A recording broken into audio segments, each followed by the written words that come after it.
Listo.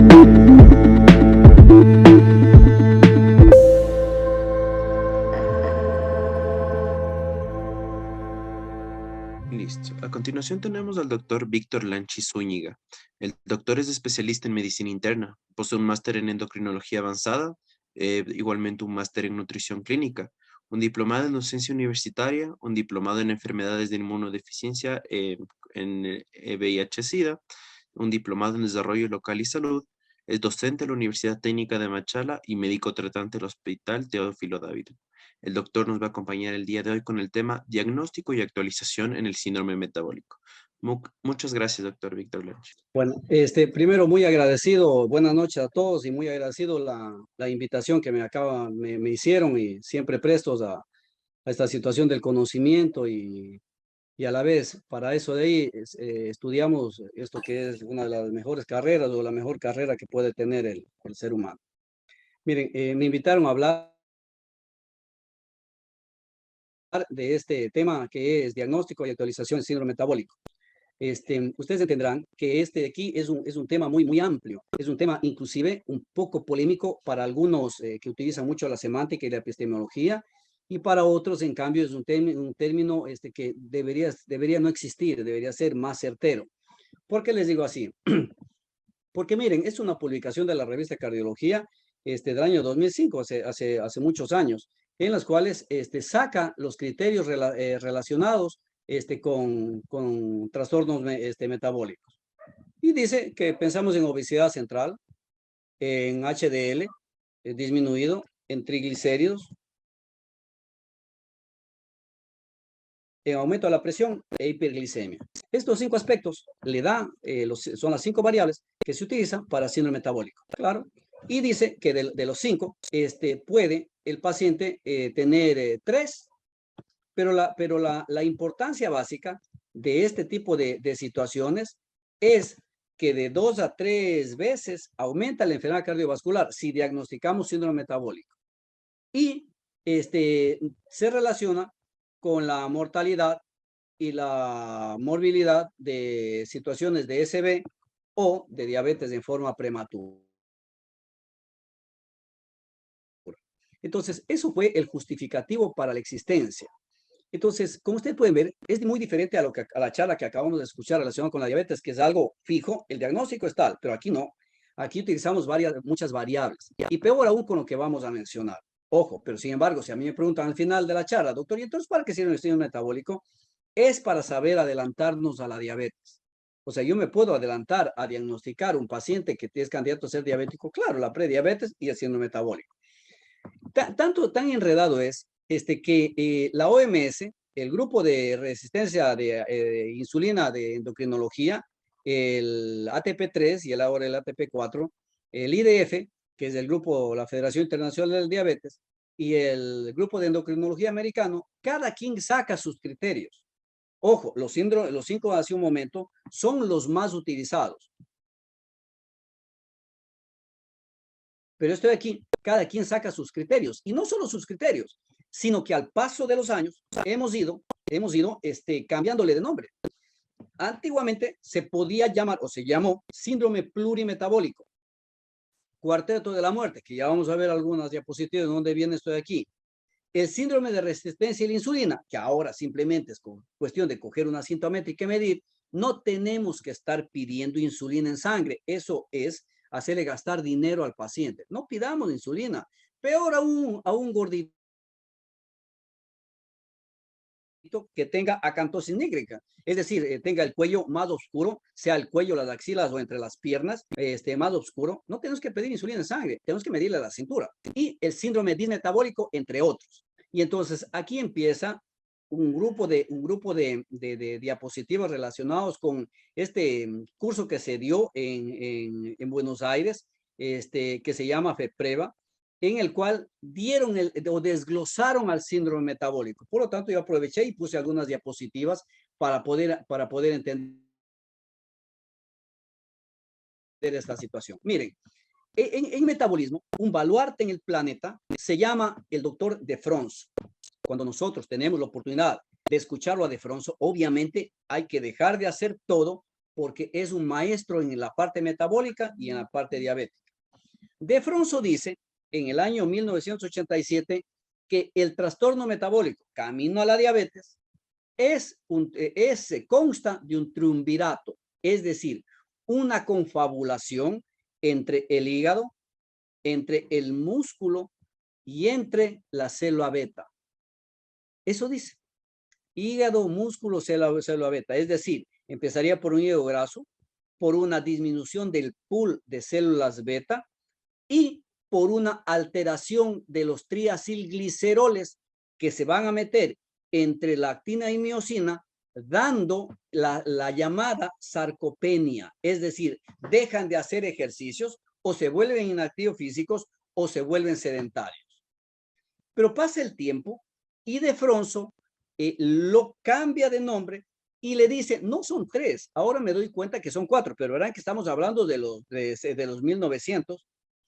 Ahora son 4, es el cuarteto disarmónico e introduce al hígado, al músculo y a la célula beta, introduce al adipocito. Y desde hace 25 años más o menos, el adipocito que a nosotros nos enseñaron que el adipocito es la célula grasa, resulta que el adipocito pasa a ser una célula del grupo endocrino. Es decir, ya no solo es la célula grasa que era de los gorditos, sino pasa a tener las citoquinas, pasa a tener acciones endócrinas que tienen que ver con toda esta situación para aumentar el peso, para aumentar la resistencia a la insulina, para llegar a la diabetes. Y da como pauta, dice, una activa lipólisis. Y esto favorece a la hiperglicemia. Miren, ya tenemos el hígado, el páncreas, el adipocito y el músculo. Luego viene un quinto. De Fronzo le llama el quinteto quintencial, en el cual entra el GLP-1. ¿Qué es el GLP-1? Para todos los que nos dedicamos a la diabetes, para nosotros es parte del tratamiento de la diabetes, pero más que nada, este péptido similar al glucagón tiene que ver con las células L del intestino. Produce el GLP-1 y tiene que ver una orden del intestino hacia la parte metabólica, hacia la parte encefálica, dando órdenes no solo relacionadas con la captación de glucosa y el metabolismo, sino con la saciedad, con el hambre, con la actividad. Y entonces ya vamos 5. A ver, vamos con el hígado, vamos con el músculo, vamos con la célula beta, vamos con los adipocitos y vamos con el GLP-1. Luego viene un sexteto, el sexteto cetáceo, en el cual el sexteto lo conforma las hormonas contrarreguladoras de la insulina. Hoy día, por alguna razón, mientras se pasaba visita con los señores internos, alguien el día de hoy preguntaba, doctor, ¿y cómo es que durante la hospitalización la insulina se bloquea toda su acción? Y se les mencionaba de las sustancias contrarreguladoras de la insulina. Y entonces, asimismo, como hay hormonas contrarreguladoras de insulina, aquí se suma el glucagón. Y recordamos que en el páncreas, tanto las células beta como las células alfa, tienen su producción. Y ella, la última, produce glucagón. Y el glucagón es un contrarregulador de la insulina. Y no solo que es un contrarregulador de la insulina, sino que aumenta la producción de insulina a nivel hepático. Y entonces ya vamos 6. A ver, recordemos, ya vamos hígado. Estamos hablando, esto se parecería como si fuese una charla de llegar a la diabetes. Es que en el camino de la diabetes queda el síndrome metabólico. Y por eso esta charla literalmente era síndrome metabólico de parte de Fronzo. Ya está. Y entonces es el hígado, es el músculo, es la célula beta, es el adipocito, es el GLP-1 y es el glucagón. Ya vamos 6. Luego, ya para el año 2008, En el ADA se presenta el sexteto. Este sexteto es porque le da énfasis al riñón. Este sexteto le da énfasis al riñón a los SLT2. Recordemos que actualmente existen fármacos relacionados inhibidores del SLT2 que está en el boom de los estudios, que por ahora, y esperemos que durante mucho tiempo, le está dando la razón a la existencia de estos fármacos para dar una gran ayuda al tratamiento diabético con ayuda hacia la metformina o solo. Imagínense la trascendencia del SLT2. Para la gente que no maneja mucho esto, permítanme durante un momentito hacerles este recuerdo. Yo como glucosa, yo como azúcar, yo como los hidratos de carbono y en el glomérulo van a salir las glucosas al túbulo contorneado. Y estas a la vez se tienen que reabsorber, sea por el SLT2, SLT1, el 10%, o SLT2, el 90%. O sea, fisiológicamente, mi glucosa sí pasa el glomérulo. ¿Por qué no sale en sangre en todos varias cruces de nuestra orina? Porque los SLT2 lo van a reabsorber. Al reabsorberlo, hace que la glucosa regrese a la volemia. Por lo tanto, la industria farmacéutica detecta esta situación y produce un fármaco inhibidor del SLT2. Significa que el inhibidor del SLT2 no solo tiene que ver con la facilitación de que se elimine glucosa, sino con la glucosuria si se hace un examen de sangre, de orina. Y también con la baja de peso, porque está perdiendo calorías ahí. Y por lo tanto ha pasado a ser un baluarte del tratamiento, sin querer decir que los inhibidores SLT2 fueron inventados o creados para fármacos bajadores de peso. Con todo esto aquí, esta reabsorción de la glucosa en los túbulos renales, que es el sexteto como tal, ya vamos 7. A ver, disculpen, recordemos, ya metimos al hígado, ya hablamos del músculo, ya hablamos de la célula beta, ya hablamos del adipocito, y hablamos de la célula L con el GLP-1, productor del GLP-1. Ya mencionamos el glucagón con la célula alfa. Y ahora estamos hablando del riñón. Y uno de los últimos trabajos fue el octeto ominoso, en el cual colocan o suman la actividad cerebral, que tiene que ver con núcleos del ventromediano y paraventricular, y esto se llama octeto ominoso. Recordemos una situación con conocimiento general. ¿Por qué es difícil inventar o dar fármacos que tengan que ver con el bajón de peso? ¿Por qué es difícil crear ese fármaco? Porque a nivel central nosotros tenemos núcleos orexígenos, núcleos anorexígenos. Y estos núcleos de oxígeno, que son alrededor de 24, cada quien tiene su patrón de acción. Es decir, si alguien tiene un fármaco que bloquea los orexígenos, es decir, le quita el hambre, recuerden que existe más orexígenos. O un fármaco que activa los anorexígenos, un anorexígeno, 2 anorexígenos, acuérdense que existe al frente el resto de orexígenos y también de anorexígenos. Por lo tanto, esta cosa medio enredada hace que a nivel cerebral también tengamos que ponerlo en esta palestra. Hasta ahí con el octeto ominoso. Si bien es cierto, alguien que maneje este tipo de temas va a decir, pero doctor, discúlpeme, ya no van 8, van 11. ¿Qué es el 11º diteto? Otra vez, este trabalengua, no sé quién lo inventó, pero para el lenguaje español es medio difícil, se llama 11º diteto. El 11º diteto hace que no solo sea 8 órganos en lista, sino que pase a ser 11 órganos en lista, y eso obviamente necesita como que todo mundo que nos dedicamos a esto, como que le demos más énfasis, pero hasta el octeto ominoso es donde hubo esta situación. Después posiblemente se transformó un poco enredado, pero ya hemos hablado, vamos de nuevo, la célula alfa, la célula beta, el intestino con el GLP-1, el adipocito, a nivel renal, que es el nivel SLT2, a nivel muscular, a nivel cerebral, con las actividades cerebrales, y finalmente a nivel adiposo. Es decir, para hablar de un trastorno metabólico que está yendo o está pasando por esa avenida que se llama síndrome metabólico para llegar a la diabetes, todos estos caminos pasan por ahí, o más bien, cualquiera de esos caminos o parte de esos caminos, la suma de ellos o individualizados, pasa por esta avenida vía la diabetes que se llama síndrome metabólico. Y es que eso hace que tengan vías insulino independientes algunos órganos o tejidos.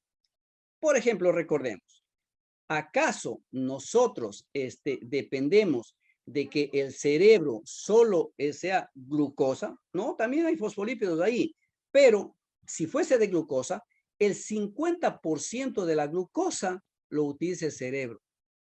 Imagínense.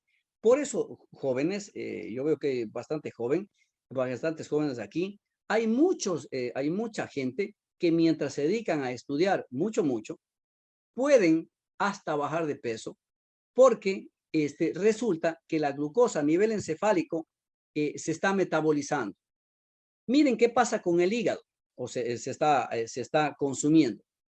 Miren qué pasa con el hígado. En el hígado y el intestino, el área esplécnica, o sea, el área esplécnica, utiliza alrededor del 25% de la glucosa disponible. O sea, ustedes entenderán la cantidad de energía que se gasta ahí. El tracto digestivo, que directamente tiene que ver con la absorción de la glucosa. Acuérdense que esto es un sistema porta. Nosotros en el organismo tenemos dos portas que son los trascendentes. El porta a nivel hipofisario, que si bien es cierto, la formación de elementos celulares es igual que la sangre periférica, es igual que la sangre de la porta hipofisaria, que la sangre de la porta abdominal, pero sin embargo la composición bioquímica de la porta abdominal es diferente y la composición hormonal o prehormonal a nivel de la porta adipositaria es diferente. Entonces, lo que quiere decir que pasa a ser trascendente para hablar de este tema. La parte renal, la filtración, la reabsorción y la excreción de la glucosa, que a su momento ya estábamos viendo. Y acuérdense, aquí está, sobre todo a nivel de los túbulos proximales, los SLT2. Y acuérdense que ya se les mencionó hace un momento que parte de esto también es el grupo farmacológico que ahora existe, los GLP-1. Y si alguien quiere recordar un poco de los transportadores que existen aquí, de los transportadores de glucosa, aquí está el GLUT1 y el GLUT2, que predominan a nivel intestinal. Y a nivel renal, ¿qué predominaba? Los SLT2 y de nuevo el GLUT1 y el GLUT2. Entonces, como pueden ver, esto aquí, disculpen la expresión que yo voy a tener, es como una pandilla que se está haciendo como para tener un camino a la diabetes. Y es que cuando nosotros hablamos de glucagón o cuando hablamos de glucógeno, no solo tenemos que hablar de la parte hepática, sino que también tenemos que hablar de la parte renal. Y cuando hablamos de gluconeogénesis, también tenemos que hablar de la parte renal. Claro, claro, claro. El famoso del glucógeno es el hígado. Pero digamos que el hígado actúa como la mamá. Si a alguien le falta algo, la mamá, que es el hígado, enviará su glucógeno, o sea, de glucógeno a glucosa y enviará su glucosa al lugar donde se necesita. Pero también hay glucógeno a nivel renal y también hay glucógeno a nivel muscular, en especial a nivel muscular. Acuérdense que a nivel muscular ese glucógeno es mezquino. Ese glucógeno solo lo utiliza para él mismo. Entonces, con todo esto aquí, este gran preámbulo, ahora hablemos un poco de síndrome metabólico. Miren el síndrome metabólico, qué problema que es hablar con gente que le gusta desglosar o desmenuzar el origen de las palabras. Pregunta en semiología. Dice, apunto de semiología desde la universidad, de algún manual de la Universidad Colombiana. Dice, síndrome es la constelación de síntomas y signos relacionados con un mecanismo anormal que conduce a la enfermedad del paciente. En clase, en la formación del internado, en la universidad de la UTPL, y en la Universidad Católica de Cuenca, se les hace aquí en el hospital, se les recalca una y otra vez, jóvenes doctores, para analizar un tema, primero apréndanse o aprendan el camino del semiológico, entren por síndrome y de ahí llegan a enfermedades que con eso de ahí, con ese camino, se van a equivocar menos. No se acostumbren a hablar directamente de enfermedades porque puede ser que se equivoquen un poco. Y entonces aquí viene una reflexión sobre el concepto de síndrome. Este es el concepto de síndrome. Síntomas y signos, fisiopatología o mecanismo más o menos similar, es anormal y me permite llegar al diagnóstico del paciente. Entonces ahí viene una pregunta. Pregunta, ¿acaso el síndrome es realmente una enfermedad o es un síndrome? ¿Acaso el síndrome en realidad no es acaso el síndrome metabólico en realidad no es un síndrome? Ahora, ¿por qué? Porque si estamos diciendo que es el conjunto de síntomas y signos, recordemos que de las 5 variables que se predominan, la glucosa, eso es laboratorio. Los triglicéridos, eso es laboratorio. El HDL, eso es laboratorio.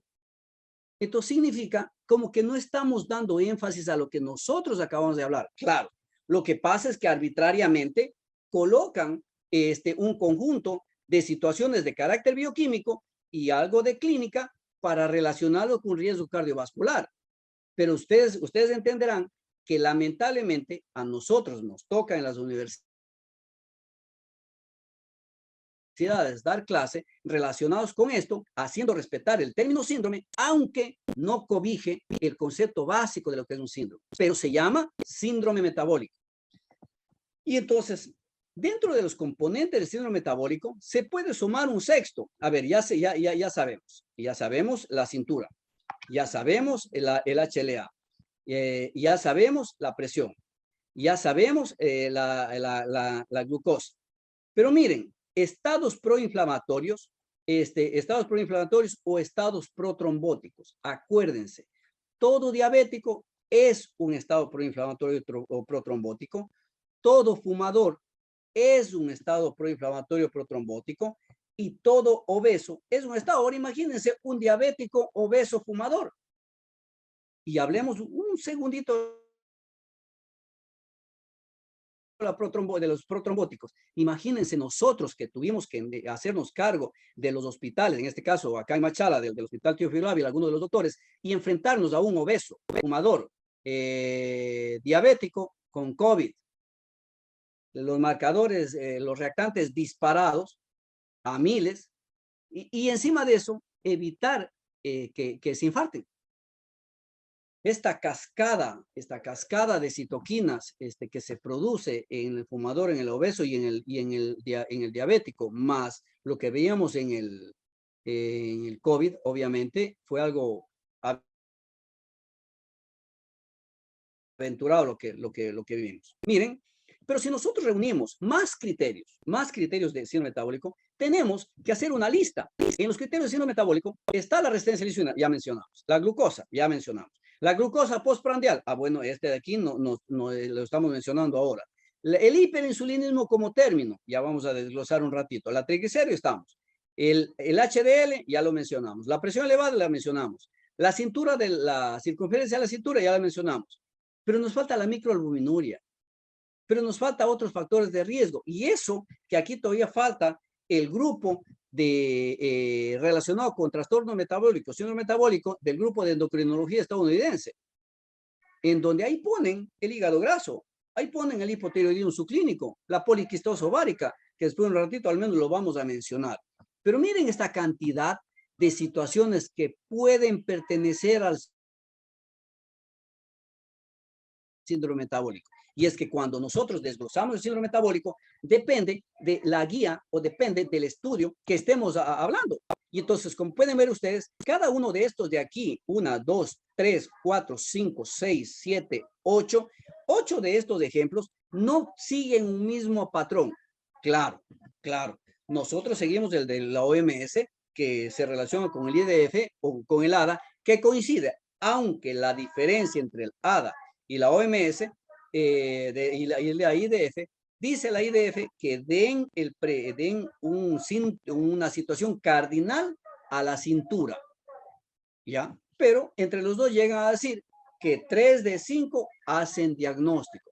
Y entonces miren cómo las variables, cada una de las X, obviamente que se está poniendo, está indicando que este estudio necesita tener esto, o estas clasificaciones necesita tener. Y entonces miren, se basan alrededor de 3 criterios, aunque algunos lo ponen aquí 2, pero acuérdense, 2 más obesidad central. Y aquí de la OMS, 2 más insulinoresistencia. Y entonces aquí se va a hacer un poco enredado. Intentemos desglosar, pero miren, es el ATP3. Todo el mundo lo conocemos. La glucosa que se me eleva a más de 100, los triglicéridos que se me elevan más de 150, el HDL que se me baja a menos de 40 y 50, la hipertensión arterial menos de 130, 85 y la cintura. 3 de estos criterios hacen diagnóstico. Claro, digamos que donde tiene una gran influencia sobre nosotros es el IDF y desglosa casi igual. Lo único que la diferencia aquí, que dice que miren, la obesidad central tiene que ser obesidad central más 2 criterios. Aquí como que puntualiza y le pone como signo cardinal a la obesidad central. Ya. Pero nos falta, pues. ¿Cómo es eso? Claro, pues, pero no, nos falta, porque miren, nos estamos olvidando de la insulina resistencia, nos estamos olvidando de la glucosa postprandial, nos estamos olvidando del hiperinsulinismo, aunque todo esto aquí algunos pueden meter en un solo balde y decir, esto es lo mismo en relación con la insulina, la obesidad, el adipocito. Completamente de acuerdo, pero las guías lo ponen así. Y nos estamos olvidando de la microalbuminuria. Y es que para la microalbuminuria, miren, esto es mucho énfasis en la microalbuminuria, porque dentro del glomérulo, de la asa aferente, eferente y el aparato glomerular, se esperaría que cuando se orina por 24 horas, se recoge la orina por 24 horas, no me suba más de 30 miligramos. Si está menos de 30, está normal en orina de 24 horas. Pero ¿acaso en la vida real al paciente se le pide orina de 24 horas para dosificar la microalbuminuria solo como sospecha? No. En la vida real, nosotros cogemos la orina de la mañana, la minutada, y le mandamos a hacer la microalbuminuria. Si está más de 20, ya entra en sospecha. Y si las condiciones clínicas, metabólicas, inflamatorias, protrombóticas, proinflamatorias, lo necesitan, pidan orina de 24 horas. Recordando una situación, que creo que no está una diapositiva ahí, acuérdense que para la gente que ya tiene una edad importante, el concepto de enfermedad renal crónica cambió, porque para nosotros, ¿qué era una enfermedad renal crónica? Era aquella que baja la cantidad de glomérulos con alteración de la filtración glomerular por más de 3 meses. Pero desde hace unos 5 años ya no es de eso, pues, porque desde hace unos 5 años, con todo las guías CADIGO, mencionan la microalbuminuria, ya no solo menos de 60 de depuración de creatinina por más de 3 meses, no, sino que lo cruzan 2 tablas. Le cruza la filtración glomerular con la microalbuminuria, dándole trascendencia a que aquel paciente que tenga más de 300 de eliminación de microalbuminuria, el pronóstico cardiovascular es malo. Por eso, nosotros tenemos que hacer énfasis que si me viene un paciente con síndrome metabólico, y digamos que un paciente de los 5 comunes del IDF y de la OMS me salen 2, ¿acaso por eso yo termino diciendo, no es un síndrome metabólico? Pidan microalbuminuria y pidan en orina, pero pidan, No esperen que en el examen de orina que ustedes piden, examen de orina, elemental de orina, ya venga cruces de proteína. Pregunta, ¿las cruces de proteína es el ejemplo de lo que es la microalbuminuria? No. La microalbuminuria se tiene que cuantificar en miligramos. Y si alguno de ellos tiene más de 300, el pronóstico desde ya cardiovascular se pone sombrío. Y miren también el coeficiente, el cociente, albúmina creatinina en orina. También lo tengo que pedir. No tengo que esperar que el laboratorio, el más actualizado, me envíe así arbitrariamente, sino yo lo tengo que pedir. Y entonces eso hace que la trascendencia de pedir microalbuminuria y la albúmina creatinina en orina, la albúmina creatinina en orina sea relevante para esta enfermedad. Sigamos. ¿Qué pasa en cambio con el resto? Acuérdense que nos falta el resto. La microalbuminuria la acabamos de ver, pero ahora hablemos de la cintura cadera, los adipocitos. No es lo mismo un adipocito que esté aquí en la cintura, oxidativos, citoquinas, inflamatorias, proinflamatorias, protrombóticas, versus los adipocitos que existen, con el respeto debido, en el traserito, en especial, por ejemplo, de la etnia o de la etnia negra, que son adipocitos diferentes, que no son tan oxidativos, digamos, que son tan protectores. Por eso los de etnia negra son más hipertensos que diabéticos. Claro, claro. Nosotros los mestizos en especial somos más diabetogénicos que hipertensos, aunque la hipertensión a partir de los 40, 50 años es común. Ahora miren, este esquemita relacionado con el adipocito. Ya se les mencionó que en los años 90 empezó a tener énfasis el estudio de esto de aquí, o más énfasis del estudio relacionado con los adipocitos. Y los adipocitos relacionados con inflamación. Y la inflamación relacionados con la alteración o el reclutamiento de los macrófagos. Y los adipocitos y la muerte de los adipocitos y la hipoxia de los adipocitos, la disfunción endotelial, la resistencia a la insulina, el aumento de la lipólisis. Es que no solo es que tengo que evitar ser panzoncito, sino que también tengo que tener traserito. Y por eso es la relación de la cintura-cadera. Si yo tengo una cintura de 80 y una cintura de 90, siendo mujer y hombre respectivamente, parece que está bien las cosas. Pero si yo tengo una cintura de A100 y una cadera de A100 y la relación es de A1, es decir, no tengo traserito, puede ser que me envíen al grupo de los proinflamatorios. Y es que los adipocitos, dependiendo de su ubicación, dependiendo de qué adipocitos sean, se diferencian. Y esto en forma muy breve, porque no es charla de esto aquí. Acuérdense que nosotros arbitrariamente lo podemos dividir en tejido adiposo marrón y tejido adiposo blanco. Y aquí están las ubicaciones. Y el uno es oxidativo y el otro es protector, o al menos no es oxidativo. Sigamos. ¿Qué pasa con esto que también en el grupo europeo hace énfasis cuando habla del síndrome metabólico en relación a la insulinoresistencia? ¿Qué pasa con la insulina en plasma? Recordemos, una insulina en plasma, nosotros tenemos que pedir insulina en plasma aquí en nuestro medio. No tenemos que gastar dinero a nuestros pacientes porque tranquilamente podríamos pedir o medir la cintura. Claro, ahí viene la polémica. De cuánto es el corte, el punto de corte. Si hago caso a la OMS y si hago caso a la IDF. Pero la situación básica es que puedo medir la cintura. Y si la cintura está agrandada, obviamente se entendería que la insulina está aumentada. Yo no sé cuánto valga un examen de insulina en laboratorio. Puede ser que valga unos $30, unos $20, pero son 20 o $30 que le hago ahorrar al paciente. Tampoco es necesario, aunque no está aquí, tampoco es necesario pedir el péptido C para estos pacientes, ni para diagnosticar diabetes tipo 2, ni para diagnosticar síndrome metabólico, peor aún para diagnosticar obesidad. Sin embargo, a veces nosotros vemos. ¿Qué me faltan? Miren, los factores de riesgo adicionales.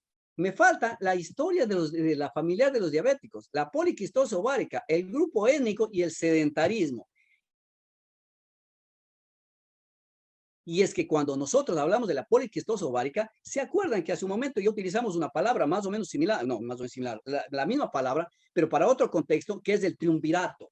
Si yo tengo una mujer que es medio gordita, tiene un poquito de vellos, tiene un poco de acantosis, como que no menstrua bien, como que tiene quistes en los ovarios, como que no queda embarazadita, como que se hace negrito el cuello o aquí en los nuditos, como dice la gente, tengo que pensar en poliquistosis ovárica. Y la poliquistosis ovárica pertenece, no pertenece, entra al grupo de riesgo de tener trastornos en el síndrome metabólico.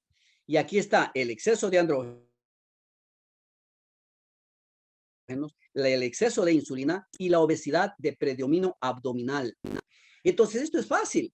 ¿Cuántas veces en nuestras consultas o pidiendo por la calle vamos viendo, ella debe tener una poliquistosis ovárica? Y entonces necesitamos nosotros ser los súper especialistas para diagnosticar o al menos para sospechar de una poliquistosis ovárica. No, podríamos hacer simplemente con esos detalles. Por supuesto que después hay que confirmar, pues no es cierto.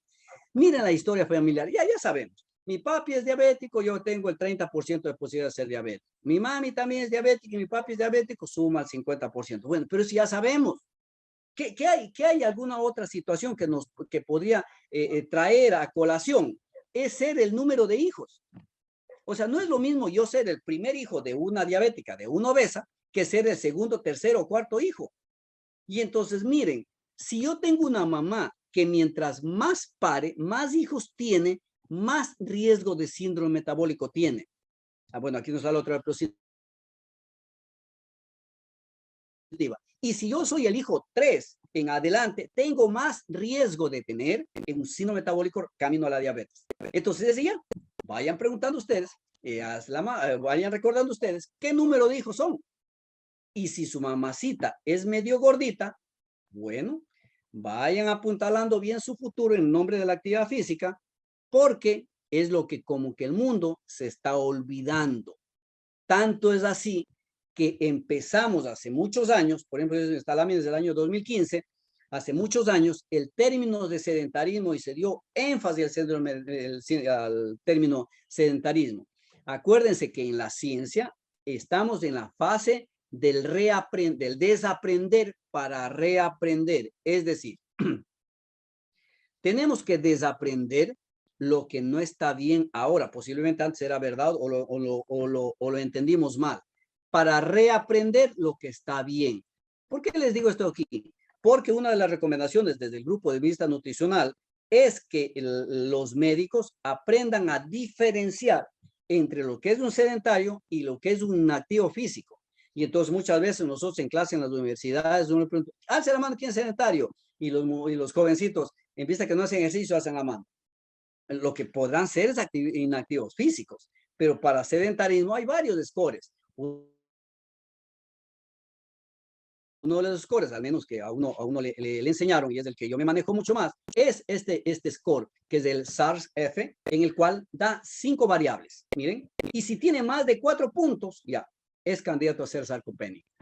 Hablo sobre la fuerza, hablo sobre la asistencia al caminar, hablo sobre levantarse a la silla, hablo sobre el subir a las escaleras y hablo de las caídas.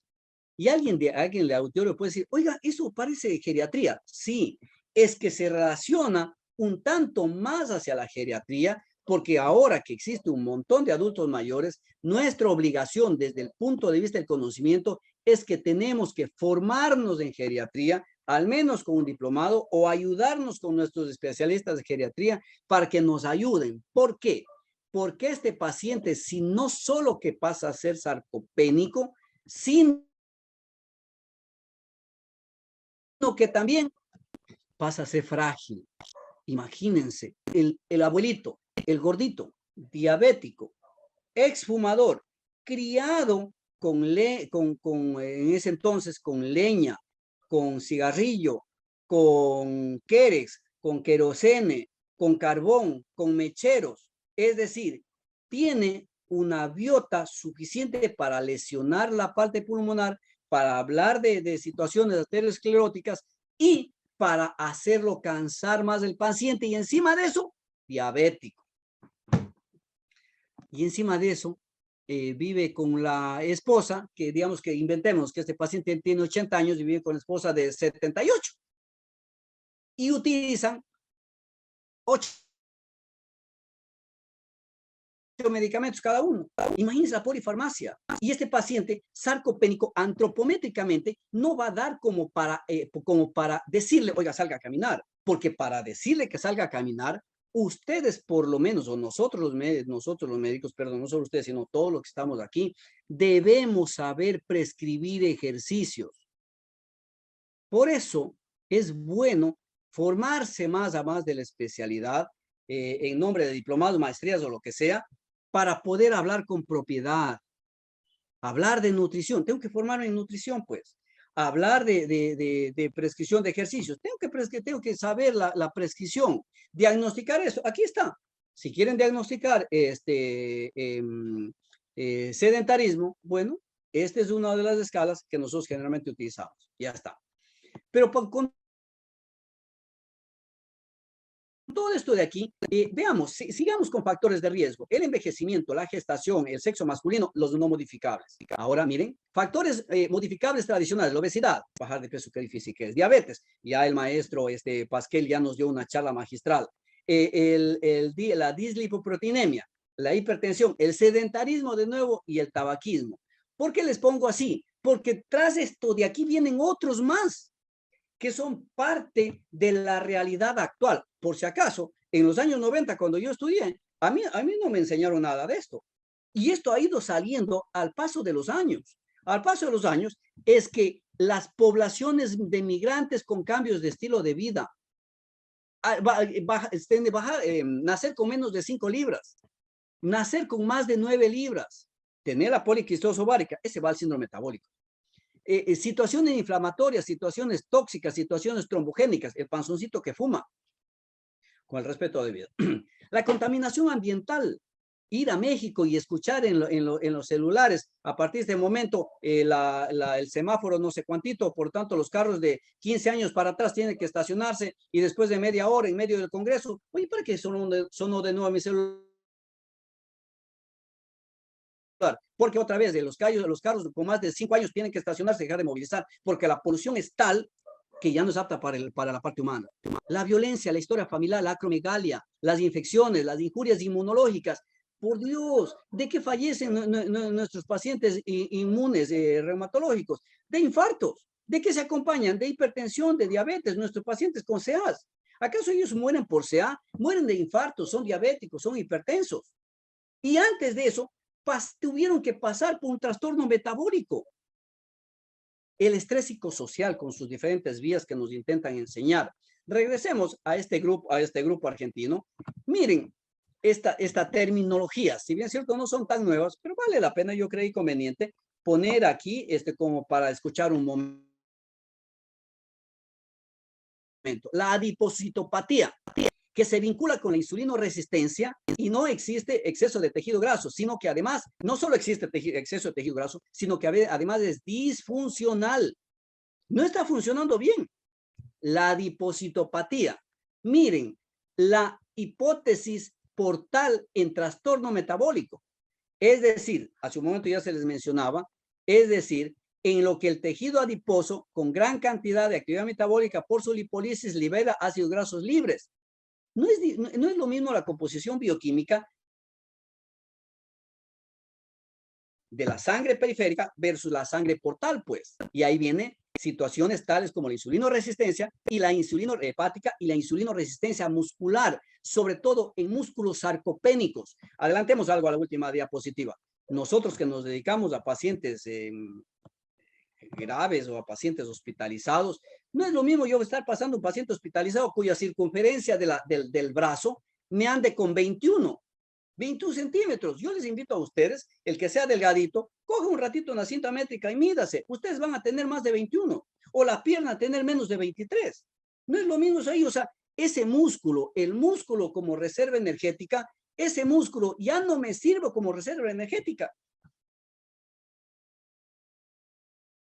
Por lo tanto, el pronóstico del paciente, sea el que sea, una neumonía con una sarcopenia porque tiene el síndrome de desgaste muscular en paciente encamado, es decir, una circunferencia de pantorrilla menos de 23 y una de braquial menos de 19, de menos de 21, ese paciente le va a ir mal. Y entonces, miren, la grasa, yo soy el vicepresidente del grupo de Asociación de Diabetes y Tiroides de aquí de la provincia de Loro. El presidente es un cardiólogo. Y entonces, la semana pasada, que fue las elecciones, hace 2 semanas que fue las elecciones, en nuestro grupo decía, ¿cómo van a poner un cardiólogo en presidente de la Asociación de Diabetes y Tiroides? Eso es holístico. La diabetes no solo es glucosa. El diabético tiene ojos, el diabético tiene manos, el diabético quiere vivir, el diabético tiene calidad de vida, el diabético tiene disfunción eréctil. Y él, cuando recién vino de Buenos Aires, el doctor Jorge Castro, nos empezó a enseñar hace unos 4 o 5 años la grasa epicárdica o la grasa ectópica a nivel cardíaco. Y entonces nos enseñó que cuando veamos una tomografía y veamos esto de aquí, sospechemos de grasa epicárdica que va a tener la cantidad de citoquinas relacionadas con interleucinas hacia la toxicidad del miocardio. Eso es la grasa ectópica.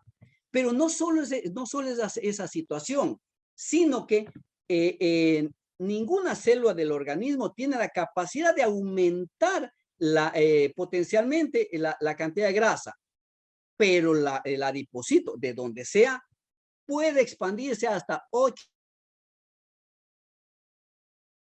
veces. Es decir, una cosa es que el adipocito sea de este tamaño y otra cosa es que el adipocito sea de este tamaño. La cantidad de citoquinas, de químicos producidos por la célula, que va a producir no va a ser el mismo.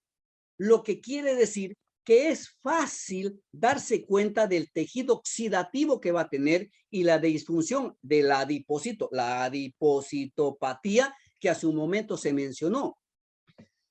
Y miren este término, síndrome de la grasa metastásica, en especial en el músculo, en el hígado y en el páncreas. Es un ejemplo. Digamos que aquí la circunferencia braquial, digamos que en el braquial tiene 31 y este paciente también tiene 31, pero ustedes entenderán que la distribución de grasa y músculo no es la misma.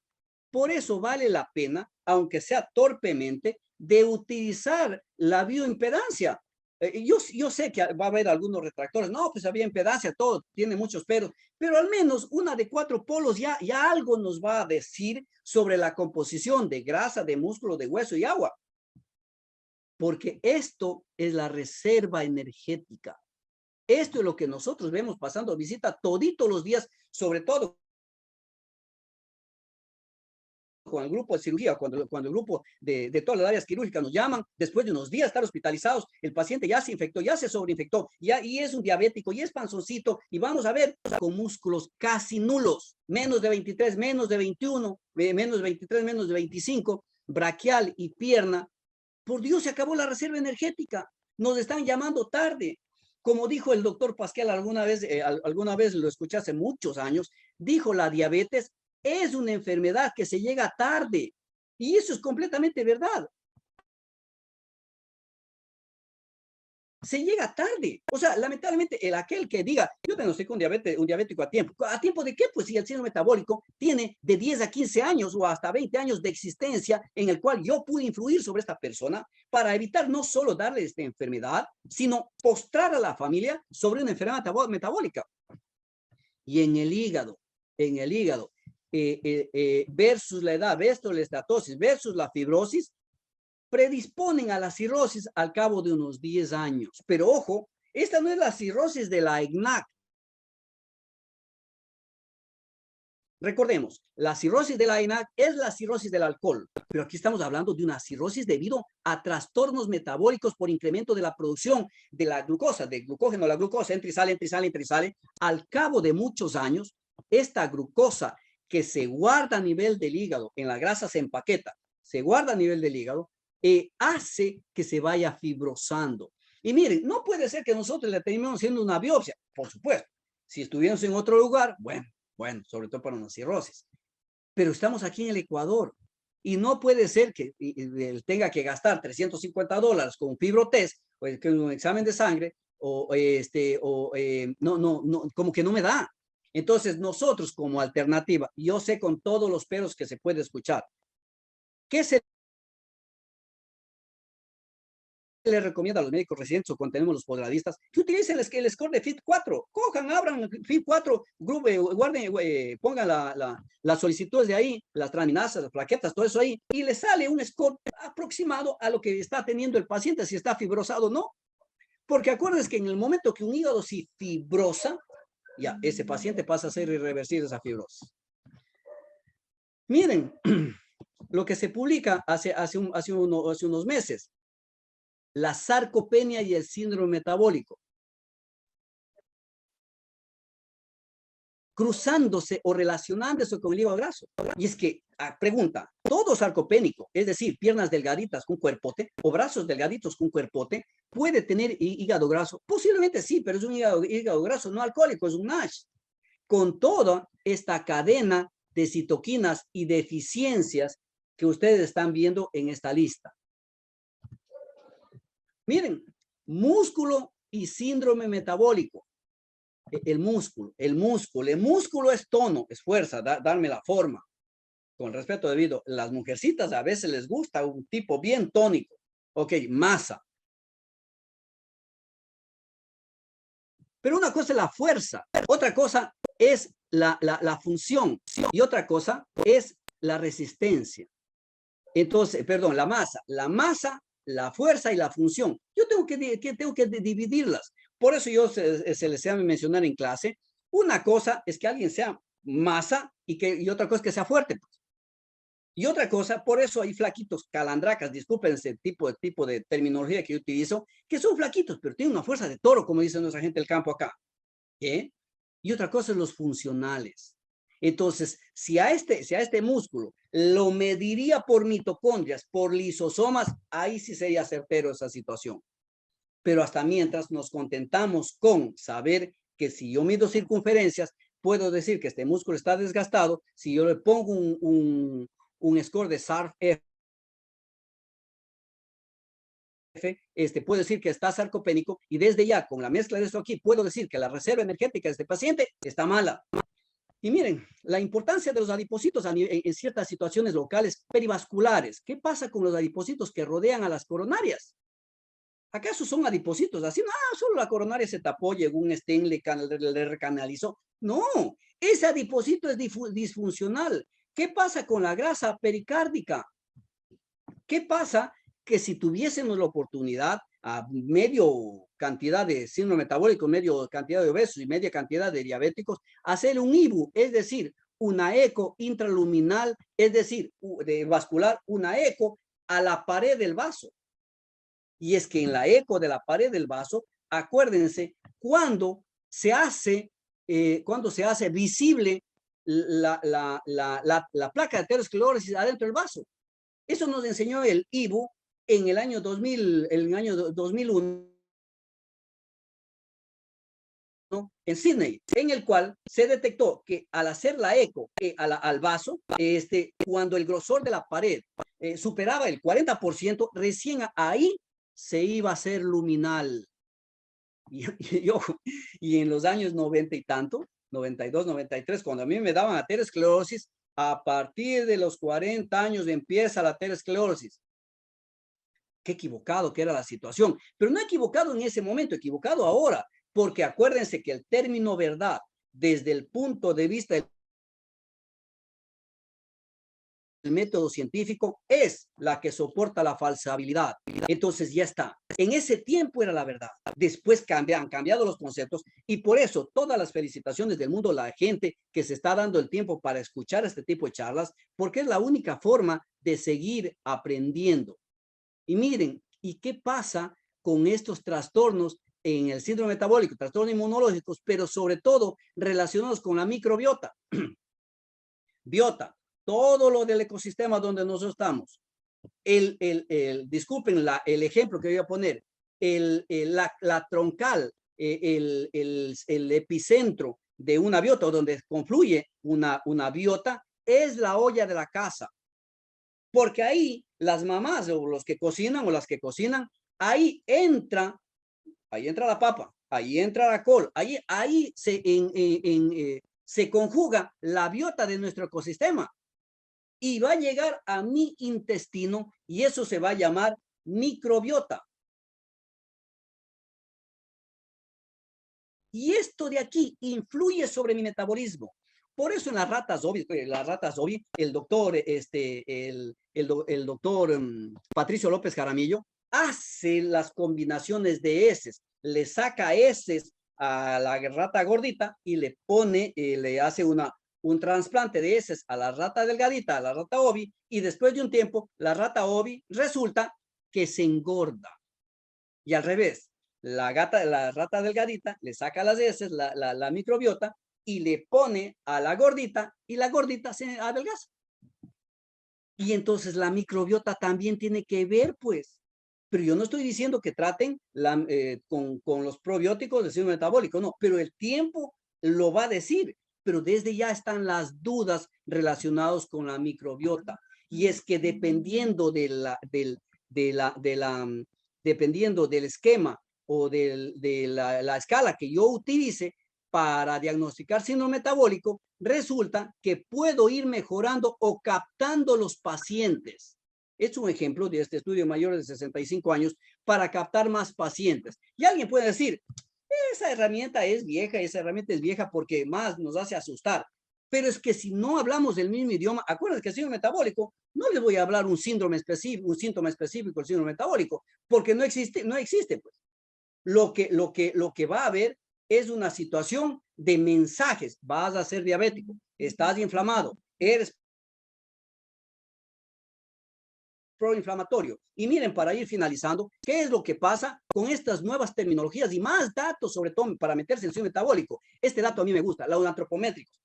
Aquel doctor, aquel residente, aquel posgradista, aquel interno que no pueda pesarle a su paciente y el doctor ya venga y se olvidaron de eso de ahí, o no tienen balance, se dañó la balanza, lo que quiera, o no tienen una báscula corporal completa, mídanle la altura de la pancita, disculpen la expresión, que se acuesten de cúbito dorsal, cojan un ángulo de 90 centímetros y midan si la altura desde la parte dorsal hasta la pancita tiene más de 23 centímetros, siendo mujer, más de 25 centímetros, siendo varón, tiene una pancita grande, por lo tanto existe la posibilidad que tenga una resistencia a la insulina.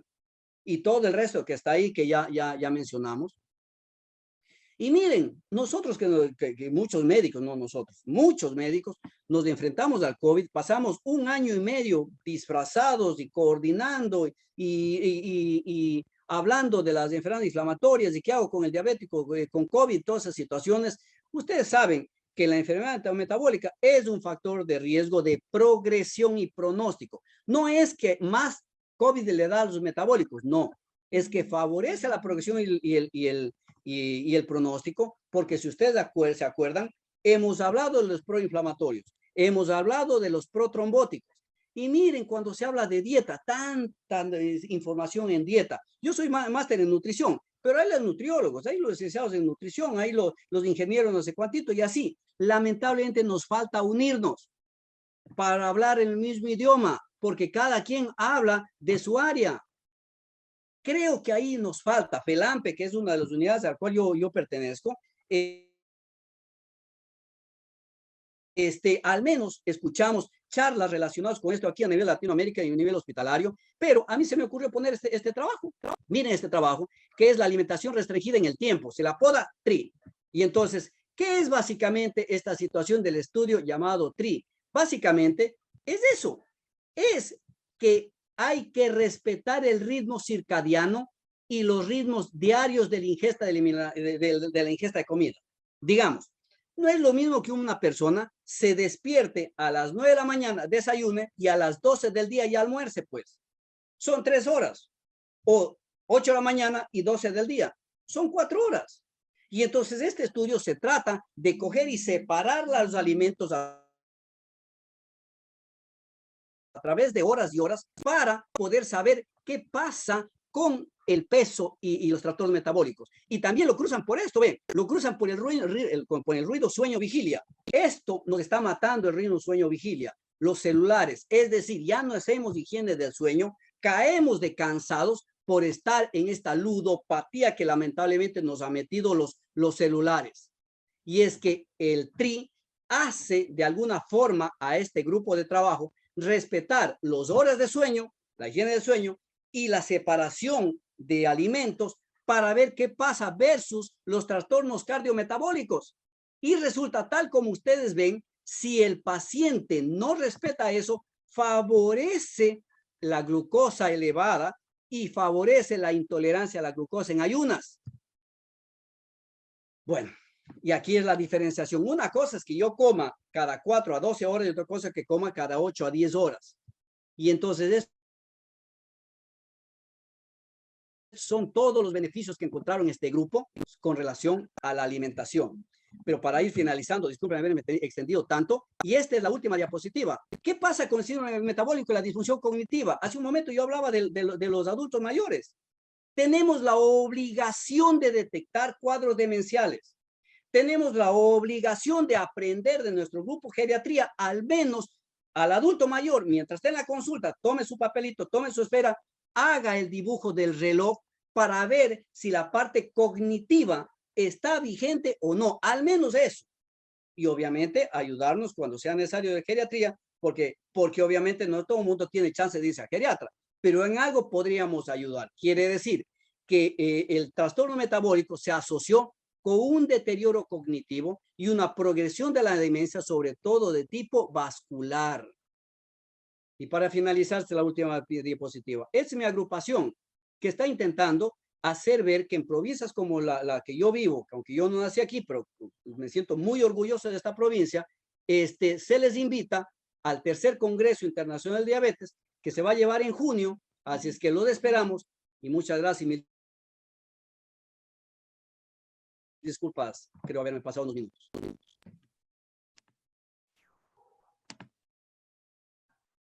Muchas gracias, doctor Lanchi. No se preocupe, justo a tiempo realmente. Agradecemos su presentación, una buena observación y sobre todo sobre el diagnóstico, el manejo y sobre todo cómo prevenir el síndrome metabólico que siempre es necesario.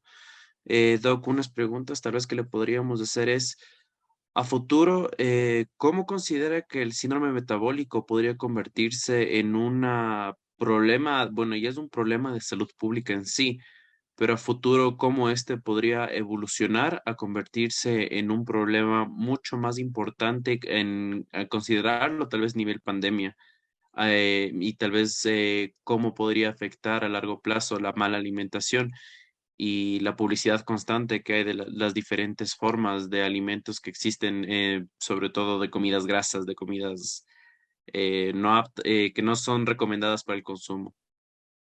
A ver, varias situaciones.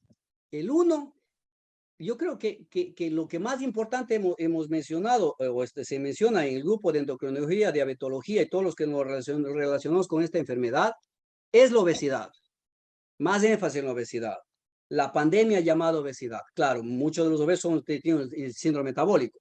Yo creo que a través de la obesidad podemos dejar más información, aunque la gente lo sabe. Es el uno. ¿Qué pasará en el futuro? A ver, aquí viene un estudio desde el punto de vista de cuántas generaciones vamos de obesidad. En los países desarrollados, se calcula que va a la cuarta generación de obesidad, ya mismo llega a la quinta, y dependiendo de cómo vayan generaciones, el porcentaje de aparición de la diabetes sigue cuesta arriba, pero ya no en una curva en picada, que es diferente a la parte latina. Nosotros apenas vamos una generación y media o 2 generaciones. Es decir, para que nuestro código genético se adapte a nuestra realidad después de la quinta generación, falta todavía 100 años. O sea, lamentablemente para Latinoamérica y para África, estamos medio difíciles con respecto al síndrome metabólico y a esta situación de la obesidad. Y la tercera parte, le voy a narrar un estudio que estamos esperando que salga en una revista española con uno de los estudiantes, con un grupo de estudiantes de hace unos 3 años. Antes de la pandemia, hicimos un trabajo en la Universidad Técnica de Machala, en la cual cogimos un grupo de estudiantes y les pesamos.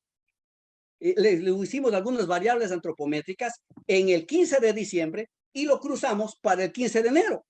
para ver cuánto influye en si fiestas como estas en el peso. Y resultó que el 32% de las personas suben un promedio de 4 kilos con 3 centímetros de cintura. O sea, no nos vayamos a la cocalización, ese término utilizado en los años 90, no le veamos a la cocalización, veamos lo que yo voy a hacer con mi cuerpo, en mi familia, para los que somos profesores, en los estudiantes, para empezar a cambiar yo. Disculpen el término, la situación que yo voy a meter aquí, que no tiene nada que ver con el tema. Déjense de utilizar plásticos, por Dios, no compren botellas en cosas plásticas. No solo desde el punto de vista de los disruptores endocrinológicos, sino también de los pobres peces de la naturaleza. Entonces, yo tengo que cambiar, porque yo soy parte del núcleo de la sociedad, que es la familia. Entonces, no veamos allá las propagandas, veámonos a nosotros mismos. El ejemplo es lo que le acabo de decir. Miren qué bonito si nosotros fuésemos unidos en el Ecuador, todos los que estamos en este congreso, pésense, mídanse la circunferencia del cuello, la circunferencia de la cintura, talla, peso y IMC.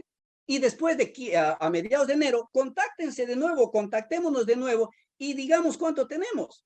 Y ese es un estudio, yo sé con todos los errores que se cometería, pero al menos sería una proyección de lo que estamos haciendo para el tipo de fiestas como estas. Gracias, doctor Lancha. Cuidarnos, sobre todo, como nos acaba de comentar, tal vez de aumentar esos 4 kilos en las fiestas que están por venir y tener estar Así es. pendientes. Doc, nos podría, por último, y muchas gracias, le agradecemos realmente porque inclusive les comento a todos los participantes de una vez, el doctor nos ha compartido el libro Diabetes mellitus tipo 2, lo práctico, el cual ustedes ya van a poder encontrarlo en la plataforma de Coexpo para descargarlo y para verlo. Tal vez nos podría comentar un poco del contenido, usted como autor. Verá, medicina interna es un posgrado en el cual nos enseñan a ver holística las cosas.